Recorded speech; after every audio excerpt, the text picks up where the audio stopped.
पहला प्रश्न,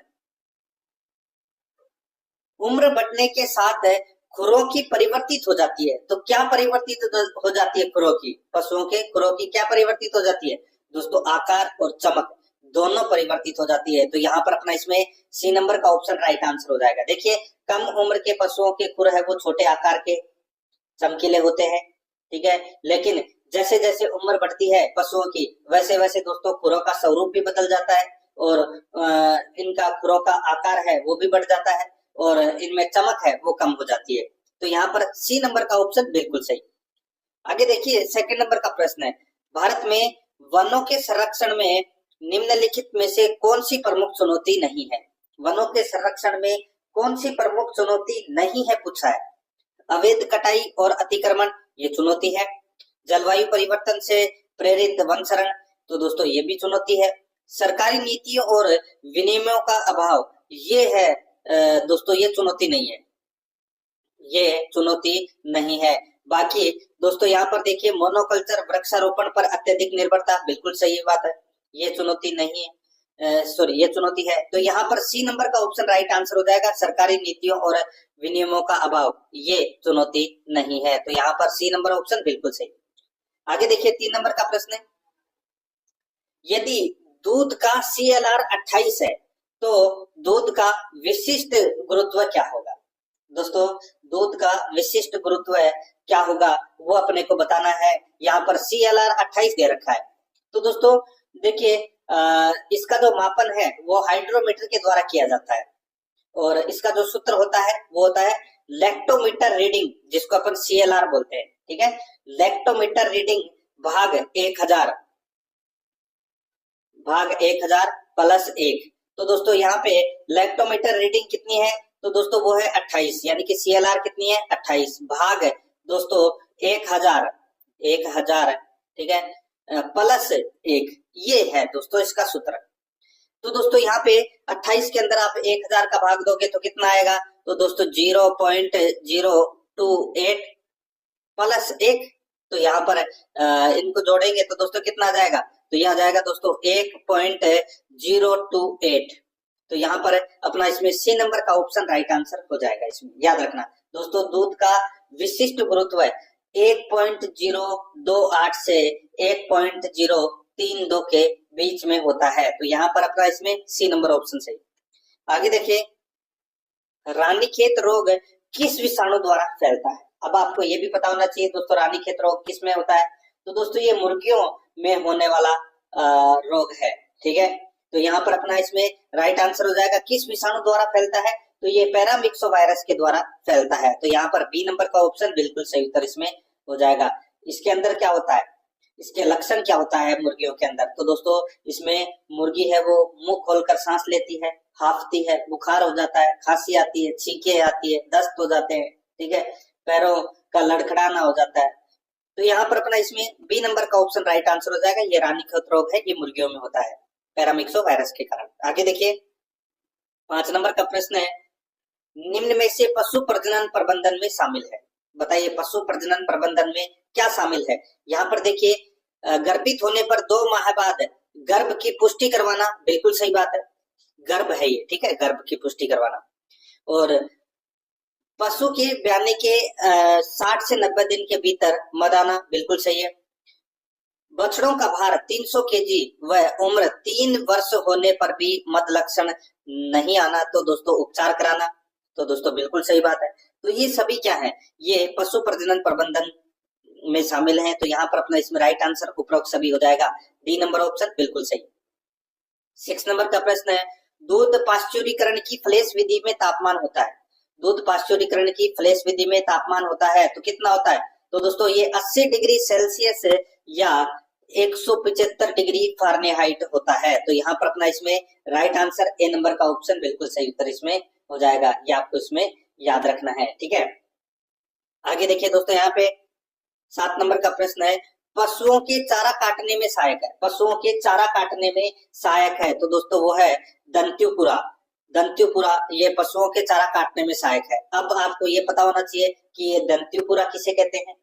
तो दोस्तों देखिए, जुगाली करने वाले पशुओं के ऊपरी जबड़ों में कर्तन दंत नहीं होकर ऊतकों की एक मोटी और कठोर सतह होती है जिसे अपन दंत्युपुरा कहते हैं, और ये दोस्तों चारा काटने में सहायक होती है। तो यहाँ पर अपना इसमें राइट आंसर क्या हो जाएगा, ए नंबर ऑप्शन बिल्कुल सही। देखिए ध्यान से देखना है, आपको ज्यादा से ज्यादा सुनने की कोशिश करना है, क्योंकि सुनने से ज्यादा याद होता है मित्रों, ठीक है। और बहुत अच्छी चीजें मैं आपको बता रहा हूँ, पूरा का पूरा टॉपिक भी इसमें दोस्तों धीरे धीरे आपका क्लियर हो जाएगा। 8 नंबर का प्रश्न है, इसमें देखिए गर्बर टेस्ट में गर्बर टेस्ट का उपयोग किया जाता है, गर्बर टेस्ट का उपयोग किया जाता है। तो दोस्तों इसका राइट आंसर हो जाएगा, गर्बर टेस्ट का जो उपयोग है वो दोस्तों दूध में वसा का प्रतिशत ज्ञात करने के लिए किया जाता है। तो यहाँ पर अपना इसमें बी नंबर का ऑप्शन बिल्कुल सही। आगे देखिए 9 नंबर का प्रश्न है, गरिमा सेकंड नाम संबंधित है, तो ये किससे संबंधित है दोस्तों? ये जो यहाँ पर गरिमा सेकंड है, ये भैंस की एक क्लोन विकसित की गई थी, ठीक है, भैंस की एक क्लोन विकसित की गई थी, उसका नाम है दोस्तों ये गरिमा सेकंड। तो यहाँ पर इसका राइट आंसर हो जाएगा क्लोन्ड भैंस की, ये क्लोन्ड भैंस से संबंधित है गरिमा सेकंड। तो यहाँ पर ए नंबर का ऑप्शन बिल्कुल सही।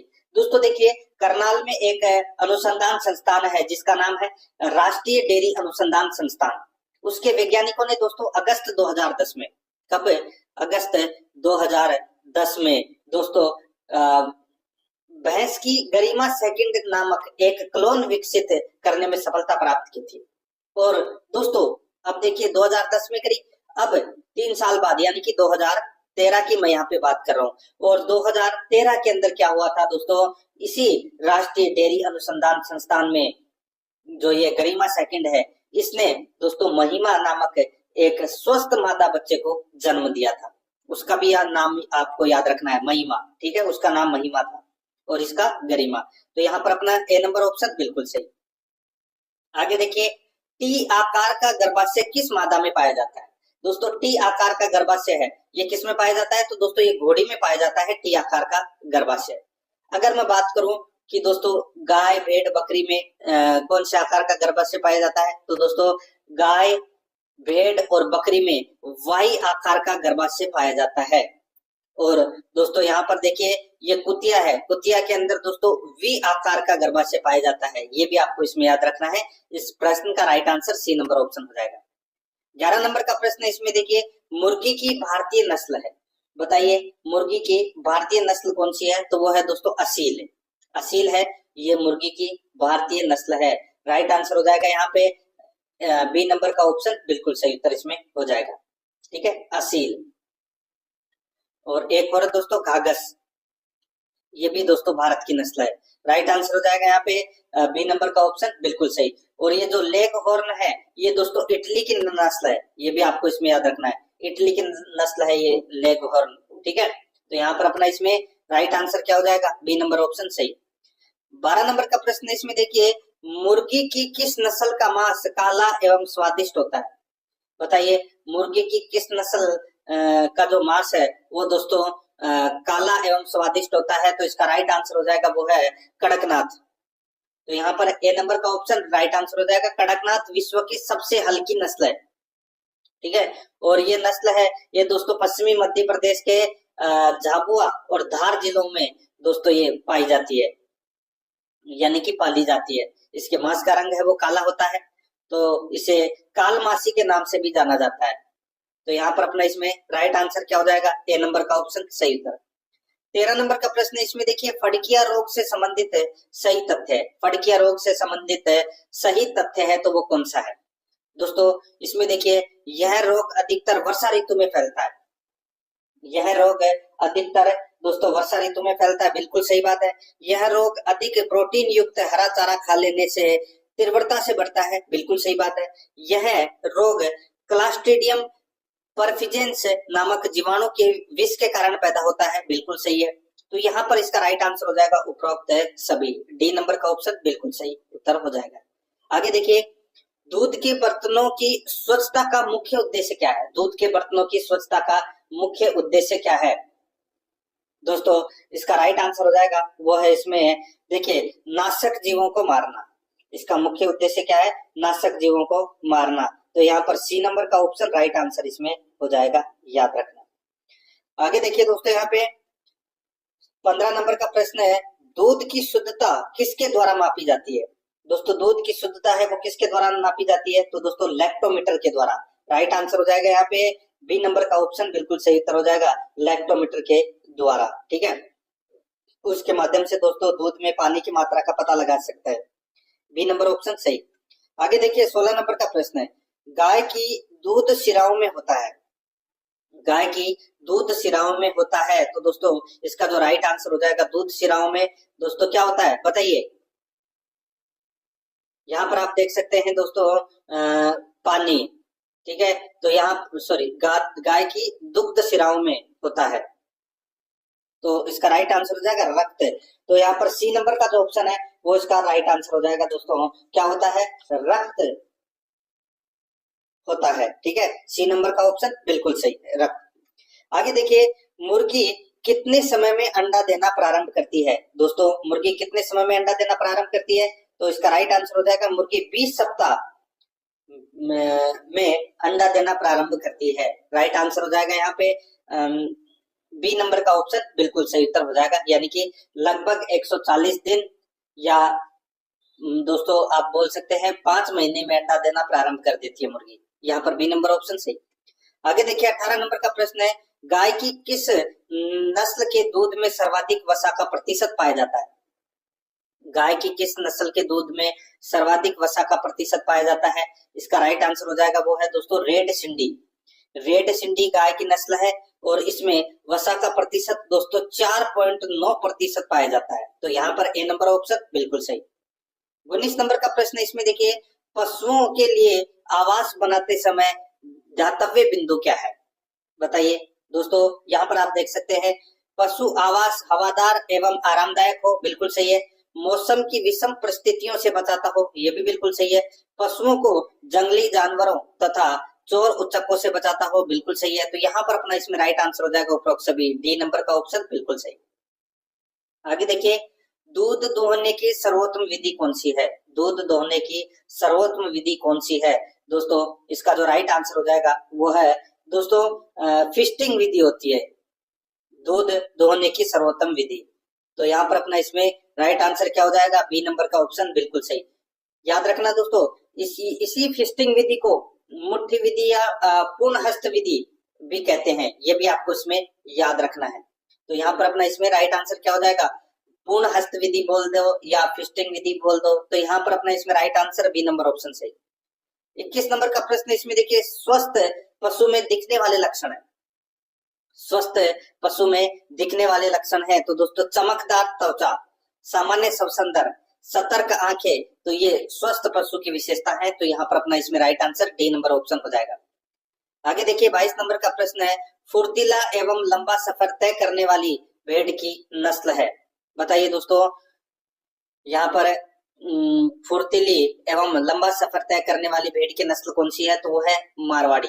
तो यहाँ पर अपना इसमें राइट आंसर क्या हो जाएगा? ए नंबर का ऑप्शन बिल्कुल सही उत्तर इसमें हो जाएगा। आगे देखिए यहाँ पे 23 नंबर का प्रश्न है, नए पैदा हुए बछड़े को खीस कितने दिनों तक पिलानी चाहिए? नए पैदा हुए बछड़े को खीस कितने दिनों तक पिलानी चाहिए? तो दोस्तों इसका राइट आंसर हो जाएगा कितने दिनों तक बताइए। तो दोस्तों इसका जो सही उत्तर हो जाएगा वो दोस्तों बछड़े को जो खीस है वो दोस्तों 10 से 12 दिनों तक है वो पिलानी चाहिए। तो यहाँ पर अपना इसमें राइट आंसर क्या हो जाएगा? 10 दिनों तक, बी नंबर का ऑप्शन बिल्कुल सही। आगे देखिए, वह पदार्थ जिसका उपयोग जीवाणुरोधक, रोगाणुनाशक, गंधहारक, विघ्नदाहक यानी कि कास्टिक तथा कृमिनाशक के रूप में किया जाता है, तो किसका प्रयोग दोस्तों इन सभी के लिए किया जाता है? दोस्तों इसका राइट आंसर हो जाएगा वो है बताइए किसका प्रयोग? तो लाल दवा जिसको अपन बोलते हैं पोटेशियम परमैंगनेट। तो यहाँ पर डी नंबर का जो ऑप्शन है वो इसका राइट आंसर हो जाएगा, पोटेशियम परमैंगनेट जिसको अपन लाल दवा बोलते हैं। ठीक है, आगे देखिए यहाँ पे 25 नंबर का प्रश्न है, मलाई रहित दूध से कौन सा घटक अधिकांशतः निकल जाता है? मलाई रहित दूध से कौन सा घटक अधिकांशतः निकल जाता है? दोस्तों इसका जो राइट आंसर हो जाएगा, देखिए मलाई रहित दूध में वसा का कम प्रतिशत वाला दूध होता है ये। तो यहाँ पर अपना इसमें राइट आंसर क्या हो जाएगा दोस्तों? मोटा, जिसको आप बोल सकते हैं वसा। ठीक है, वसा हटा दी जाती है दोस्तों। यहाँ पर डी नंबर का ऑप्शन बिल्कुल सही। आगे देखिए, थेनेला रोग का मुख्य कारक क्या है? थेनेला रोग का मुख्य कारक क्या है दोस्तों? इसका जो राइट आंसर हो जाएगा थेनेला रोग। दोस्तों यहाँ पर आप देख सकते हैं, इसमें ये जीवाणु जनित रोग है दोस्तों, ये थेनेला रोग। तो यहाँ पर अपना इसमें राइट आंसर क्या हो जाएगा? ए नंबर का जो ऑप्शन है वो इसका बिल्कुल सही उत्तर इसमें हो जाएगा। आगे देखिए, निम्न में से कौन सी गाय की संकर नस्ल है? गाय की संकर नस्ल है वो कौन सी है? तो वो है दोस्तों करन स्विस। करन स्विस है ये गाय की संकर नस्ल है, ये आपको इसमें याद रखना है दोस्तों। ये करन स्विस है, ये भारतीय साहिवाल और अमेरिका से मंगाए गए ब्राउन स्विस की नस्ल के सांडों के हिमीकृत वीर्य से दोस्तों ये राष्ट्रीय डेयरी अनुसंधान संस्थान करनाल में विकसित की गई। ठीक है, तो यहाँ पर अपना इसमें राइट आंसर हो जाएगा सी नंबर ऑप्शन सही उत्तर, संकर नस्ल है करन स्विस। आगे देखिए 28 नंबर प्रश्न है, मुर्गियों में होने वाला रानीखेत रोग है। मुर्गियों में होने वाला रानीखेत रोग दोस्तों ये विषाणु जनित रोग है। क्या है? विषाणु जनित रोग। तो यहाँ पर ए नंबर का ऑप्शन राइट आंसर इसमें हो जाएगा। आगे देखिए दोस्तों, यहाँ पे 29 नंबर का प्रश्न है, पशुओं में रिंडर पेस्ट का टीका किस माह में लगाया जाता है? पशुओं में रिंडर पेस्ट का जो टीका है वो किस माह में लगाया जाता है? तो दोस्तों ये जून माह में लगाया जाता है ये। ठीक है, राइट आंसर क्या हो जाएगा? ए नंबर का ऑप्शन बिल्कुल सही उत्तर हो जाएगा, और ये 3 वर्ष में एक बार जून माह में लगाया जाता है। राइट आंसर क्या हो जाएगा? वो है ए नंबर का ऑप्शन बिल्कुल सही। ये प्लेग, पशु प्लेग वायरस द्वारा फैलने वाला ये भयंकर संक्रामक रोग है। ठीक है, और ये जुगाली करने वाले जानवरों में फैलता है। तो यहाँ पर अपना इसमें सही उत्तर ए नंबर ऑप्शन सही। आगे देखिए, घरेलू पक्षी क्या होता है? बताइए, घरेलू पक्षी। तो दोस्तों घरेलू पक्षी वो होता है जिसे मांस और अंडे प्राप्त करने के लिए रखा गया पक्षी है, वो घरेलू पक्षी कहलाता है। घरेलू पक्षी पोल्ट्री का मुख्य पक्षी है। तो यहाँ पर अपना इसमें राइट आंसर सी नंबर का ऑप्शन बिल्कुल सही उत्तर हो जाएगा। दोस्तों क्लास को लाइक नहीं किया तो एक बार सभी के सभी मित्र हैं वो क्लास को लाइक जरूर करें, और जिस किसी ने भी आराध्या रेस एकेडमी के यूट्यूब चैनल को सब्सक्राइब नहीं किया तो फटाफट चैनल को सब्सक्राइब जरूर करें, बेल आइकन को दबाएं ताकि नोटिफिकेशन है वो आपके पास में निरंतर पहुंचता रहे। और दोस्तों सिलेबस के अकॉर्डिंग अब ऑब्जेक्टिव क्लास है वो सब्जेक्ट वाइज शुरू कर दी गई है। आप प्लेलिस्ट में जाओगे तो वहां पे आपको अलग अलग फोल्डर देखने को मिल जाएंगे पशु परिचर के नाम से, तो उन क्लासों को जरूर देखें और रोजाना आपको मेरे साथ में चलना है अगर आपको दोस्तों पशु परिचर में अच्छे अंक और सिलेक्शन लेना है। तो देखिए यहाँ पे 31 नंबर का प्रश्न है, बुग्याल किसे कहते हैं?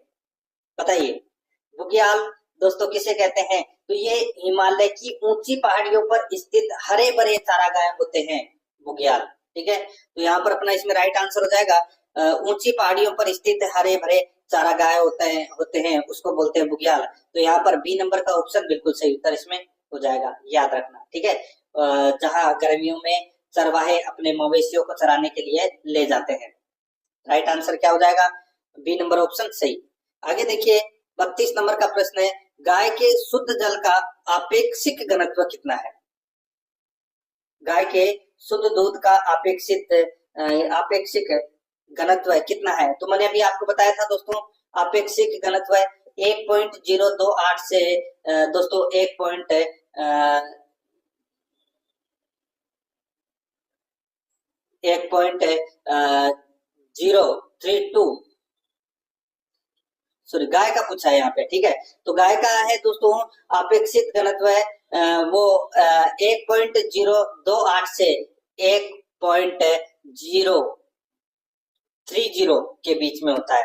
तो यहाँ पर अपना इसमें राइट आंसर क्या हो जाएगा? वो है सी नंबर का जो ऑप्शन है वो इसका राइट आंसर हो जाएगा। देखिए गाय का जो अपेक्षित घनत्व है वो माना जाता है दोस्तों 1.028 से 1.030, ये तो माना जाता है दोस्तों गाय का। ठीक है, और भैंस का अपेक्षित घनत्व माना जाता है दोस्तों वो है 1.028 से 1.032 के बीच में माना जाता है। ठीक है, राइट आंसर हो जाएगा यहाँ पे सी नंबर का ऑप्शन बिल्कुल सही।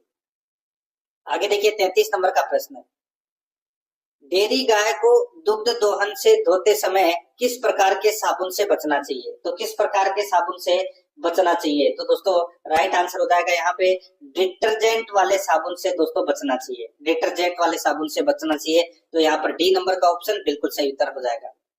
आगे देखिए, ऊंट में गर्भकाल होता है, तो ऊंट में गर्भकाल कितने दिन का होता है? दोस्तों ऊंट में गर्भकाल होता है 390 से 410 दिन का।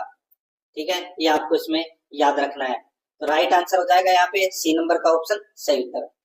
आगे देखिए, एक गाभिन गाय को गर्भाधान के कितने माह बाद गर्भकालीन आहार देना चाहिए? एक है गाभिन गाय को गर्भाधान के कितने माह बाद गर्भकालीन आहार देना चाहिए? इसका जो राइट आंसर हो जाएगा वो है दोस्तों, बताइए। तो दोस्तों इसका जो सही उत्तर हो जाएगा वो है देखिए इसमें 6 माह बाद। तो यहाँ पर अपना इसमें सी नंबर का ऑप्शन राइट आंसर हो जाएगा 6 माह बाद।